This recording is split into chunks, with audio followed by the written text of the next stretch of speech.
Proses pendidikan yang dapat terlaksana secara sukses tidak terlepas dari strategi yang digunakan oleh pendidik. Pada dasarnya, strategi pembelajaran menjadi hal penting dalam proses belajar mengajar. Seorang guru dituntut untuk dapat memahami dan memiliki keterampilan yang memadai dalam mengembangkan berbagai model pembelajaran yang efektif, kreatif, dan menyenangkan. Nah, pada kali ini kami dari kelompok 5 akan memaparkan salah satu model pembelajaran, yaitu model pembelajaran penemuan terbimbing. Pembelajaran penemuan terbimbing berpusat pada siswa, proses, relatif berjangka waktu, berfokus pada masalah, dan unit pembelajaran bermakna memadukan konsep-konsep dari sejumlah komponen.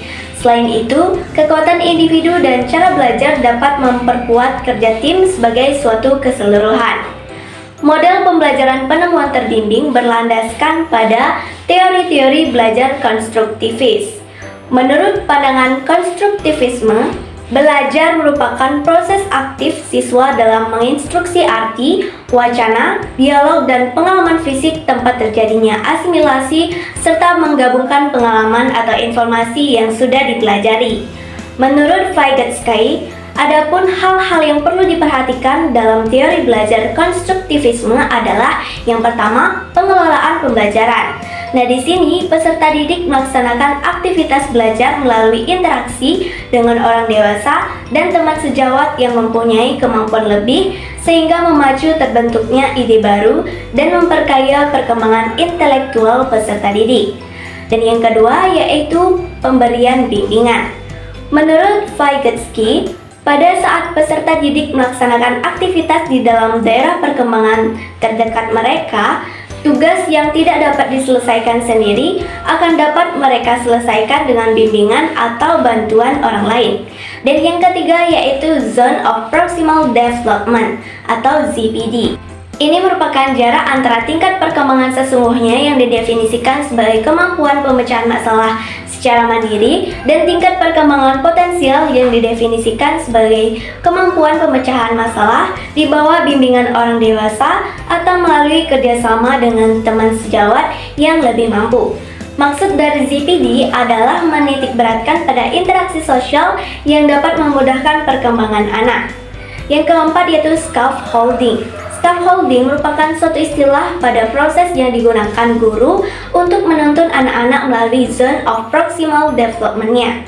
Dengan demikian, model pembelajaran penemuan terbimbing atau guide discovery learning dapat diterapkan oleh guru dalam proses pembelajaran untuk meningkatkan semangat belajar siswa. Baik, di sini saya akan melanjutkan presentasi dari teman saya. Namun sebelumnya, perkenalkan nama saya Nyoman Trisya Krisna Putri Dendria dengan NIM 21130111024 dari kelas 3A Pendidikan Matematika. Di sini saya akan menjelaskan mengenai model pembelajaran penemuan terbimbing. Pembelajaran penemuan terbimbing adalah usaha untuk menciptakan situasi belajar yang melibatkan peserta didik belajar secara aktif dan mandiri dalam menemukan suatu konsep atau teori, pemahaman, dan pemecahan masalah, di mana dalam hal ini membutuhkan guru sebagai fasilitator dan pembimbingnya. Selanjutnya, adapun sintak model pembelajaran penemuan terbimbing. Yang pertama ada tahap stimulasi, di mana sebelum pembelajaran dimulai, guru akan mengajukan beberapa pertanyaan dasar terkait materi yang akan dipelajari kepada siswa untuk memperoleh respon awal dari siswa berupa rasa ingin tahu. Yang kedua ada tahap statement, yaitu guru memberi kesempatan kepada siswa untuk mengidentifikasi sebanyak mungkin masalah yang relevan dengan bahan pelajaran. Kemudian salah satunya dipilih dan dirumuskan dalam bentuk pertanyaan atau hipotesis, yakni pertanyaan sebagai jawaban sementara atas pertanyaan yang diajukan. Selanjutnya ada tahap data collection, yaitu ketika eksplorasi berlangsung, guru juga memberi kesempatan kepada siswa untuk mengumpulkan informasi sebanyak-banyaknya yang relevan untuk membuktikan benar atau tidaknya sebuah hipotesis yang telah dirumuskan sebelumnya. Yang keempat ada tahap data processing, yaitu kegiatan mengolah data dan informasi yang telah diperoleh siswa baik melalui wawancara, observasi, dan sebagainya lalu ditafsirkan. Dan tahap yang terakhir yaitu ada tahap verifikasi, di mana siswa melakukan pemeriksaan secara cermat untuk membuktikan benar atau tidaknya hipotesis yang ditetapkan dengan temuan alternatif dan dihubungkan dengan temuan-temuan lainnya. Mungkin sekian dari penjelasan saya. Untuk materi selanjutnya akan dijelaskan oleh teman saya. Terima kasih. Perkenalkan, nama saya Nilo Gedaria Astiti dengan 3 digit NIM akhir 071 dari kelas 3A Pendidikan Matematika. Di sini saya akan melanjutkan presentasi dari teman saya mengenai unsur-unsur model pembelajaran penemuan terbimbing. Unsur yang kedua adalah prinsip reaksi. Prinsip reaksi adalah gambaran bagaimana cara guru memperlakukan siswa. Peranan guru dalam model pembelajaran penemuan terbimbing ada 4, yaitu yang pertama ada motivator, yang kedua ada fasilitator, yang ketiga ada manajer pembelajaran, dan yang keempat ada pembimbing. Sebagai motivator, artinya seorang guru harus mampu mendorong siswa untuk berpikir dan bekerja keras agar bisa belajar dengan baik. Guru sebagai fasilitator artinya guru bertugas untuk menyediakan sumber belajar yang diperlukan para siswa di dalam melaksanakan penemuan-penemuannya. Guru sebagai manajer pembelajaran artinya guru berkewajiban mengatur hubungan antara siswa dengan rencana pembelajaran yang akan dijalankan. Guru sebagai pembimbing artinya guru membimbing siswa di mana ia diperlukan. Unsur yang ketiga ada sistem sosial. Hubungan guru dengan siswa pada saat proses pembelajaran dengan menggunakan model pembelajaran penemuan terbimbing, kegiatannya lebih berorientasi pada kegiatan menemukan sendiri secara berkelompok. Pada proses ini, guru mengarahkan siswa dan siswa diharapkan mandiri dan kreatif untuk menemukan hipotesis yang benar selama proses pembelajaran. Unsur yang keempat adalah sistem pendukung. Sistem pendukung meliputi sarana dan prasarana yang akan digunakan untuk menunjang terlaksananya pembelajaran. Sistem pendukung dari model pembelajaran penemuan terbimbing meliputi yang pertama ada stimulus, yaitu memberikan pertanyaan atau menganjurkan siswa untuk mengamati gambar maupun membaca buku mengenai materi. Yang kedua ada problem statement atau mengidentifikasi masalah. Yang ketiga ada mengembangkan rencana pelaksanaan pembelajaran atau RPP. Dan yang keempat ada beberapa sistem pendukung lain pada saat pembelajaran berlangsung, yaitu ada PowerPoint presentasi, ada LKS, serta buku paket siswa. Unsur yang kelima ada tujuan dan asumsi. Tujuan dari model pembelajaran penemuan terbimbing adalah untuk membuat siswa belajar menemukan pola dalam situasi konkret maupun abstrak. Juga, siswa banyak meramalkan informasi tambahan yang diberikan. Dalam proses penemuan, siswa harus menggunakan keterampilan berpikirnya. Karena ketika siswa ingin menemukan suatu konsep, maka mereka harus bisa melakukan suatu percobaan. Om Swastiastu. Perkenalkan, nama saya Ikut Ruhayu Kurniana dengan NIM 21130111026 dari kelas 3D Pendidikan Matematika. Pada kesempatan kali ini saya akan menjelaskan tentang situasi ideal dari model pembelajaran penemuan terbimbing. Nah, seperti yang kita ketahui bahwa penemuan terbimbing yaitu pembelajaran penemuan di mana siswa dihadapkan pada situasi yang bebas untuk menyelidiki, kemudian menemukan, menyusun konjektur atau perkiraan hingga penarikan kesimpulan.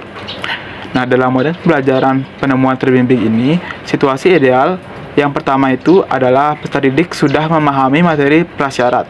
Nah, peserta didik harus setelah memahami materi prasyarat yang dibutuhkan dalam pembelajaran, karena apabila tidak, ia akan kesulitan dalam menentukan dan mengidentifikasi masalah yang diberikan oleh pendidik pada saat pembelajaran berlangsung.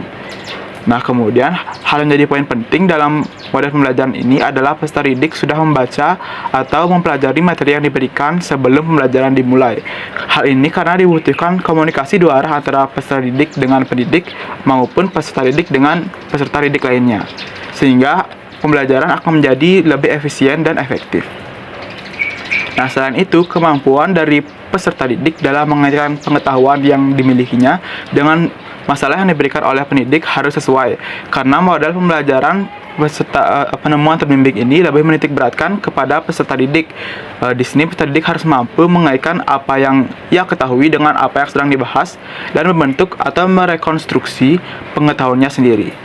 Adanya partisipasi aktif dari peserta didik guna menciptakan komunikasi dua arah ini sangat diperlukan, sehingga pendidik harus mampu memberikan stimulus agar peserta didik dapat menyampaikan semua pemikirannya saat diskusi berlangsung, mengingat peran pendidik di sini sebagai penuntun atau pembimbing bagi peserta didik tersebut.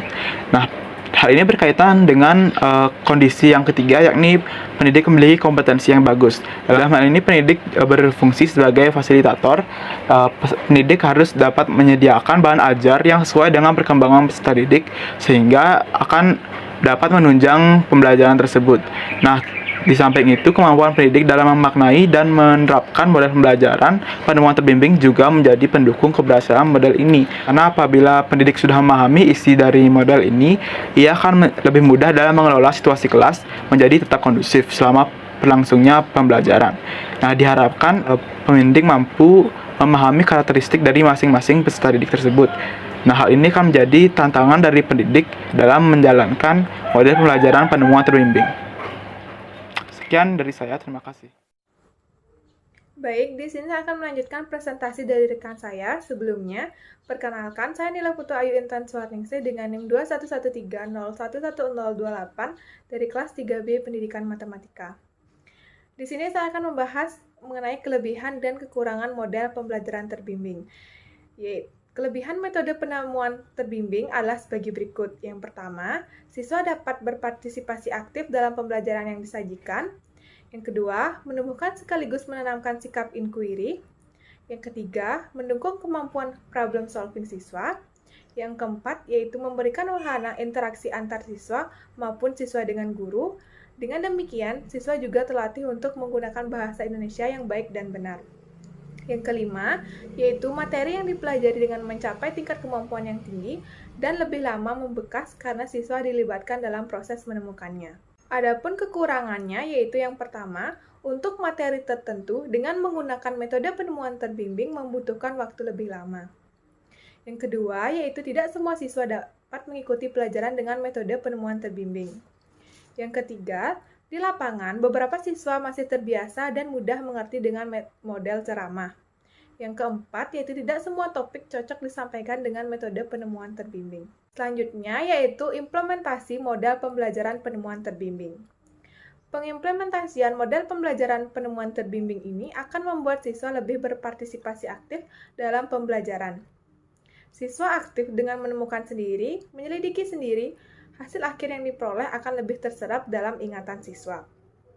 Hal ini berkaitan dengan pelaksanaan kurikulum 2013, yakni peserta didik berperan aktif saat proses pembelajaran berlangsung. Model pembelajaran penemuan terbimbing menggunakan beberapa sarana di antaranya, yaitu modul ajar atau MA, dengan komponen lebih kompleks dari RPP. Dalam modul ajar ini, mencakup komponen-komponen dalam rencana pelaksanaan pembelajaran atau RPP dan terdapat lembar kerja peserta didik atau LKPD. Baik, materi selanjutnya akan dijelaskan oleh saya sendiri. Sebelumnya, perkenalkan nama saya Irfa Windati Soleha dengan NIM 21130111018 dari kelas 3C Pendidikan Matematika. Di sini saya akan membawakan materi mengenai modul ajar. Model pembelajaran penemuan terbimbing dalam proses pembelajaran di sekolah dapat diimplementasikan dengan langkah-langkah yang direncanakan di dalam modul ajar atau MA. Berikut adalah hal-hal yang termuat di dalam modul pembelajaran. Yang pertama ada identitas modul. Identitas modul ini berisikan penyusun, satuan pendidikan, tahun, fase, jenjang, mata pelajaran, kelas atau semester, materi pokok dan alokasi waktu. Kemudian yang kedua ada kompetensi awal, yang ketiga ada profil belajar Pancasila, yang keempat ada metode pembelajaran, yang kelima ada sarana dan prasarana, yang keenam ada target peserta didik, kemudian yang ketujuh ada komponen inti.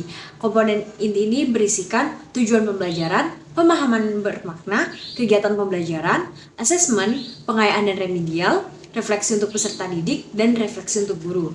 Kemudian yang terakhir itu terdapat lampiran. Di dalam lampiran ini berisikan lembar kerja peserta didik, lembar penilaian asesmen, bahan bacaan guru, dan peserta didik, glosarium, serta daftar pustaka. Sekian yang dapat saya sampaikan. Terima kasih. Baik, itu tadi merupakan materi model pembelajaran yang sudah dijelaskan oleh rekan-rekan saya mulai dari definisi, tujuan model, sintak, prinsip reaksi, sistem sosial, dan juga pengimplementasian dari model penemuan terbimbing yang nantinya akan dirancang menyesuaikan dengan kurikulum yang ada di sekolah terkait. Nah, beberapa hal yang bisa saya simpulkan terkait materi ini diantaranya bahwasanya belajar menurut konstruksiisme dipandang sebagai aktivitas yang aktif di mana peserta didik membina sendiri pengetahuannya, mencari arti dari apa yang mereka pelajari. Oleh karena itu, model pembelajaran penemuan terbimbing atau yang kita kenal dengan discovery learning ini hadir untuk mengarahkan siswa untuk menemukan secara mandiri pemahaman yang harus dicapai dengan bimbingan dan pengawasan dari guru. Nah, walaupun memiliki kelebihan seperti siswa dapat berpartisipasi aktif dalam pembelajaran, ternyata masih terdapat beberapa kekurangan yang ditemukan di model pembelajaran ini.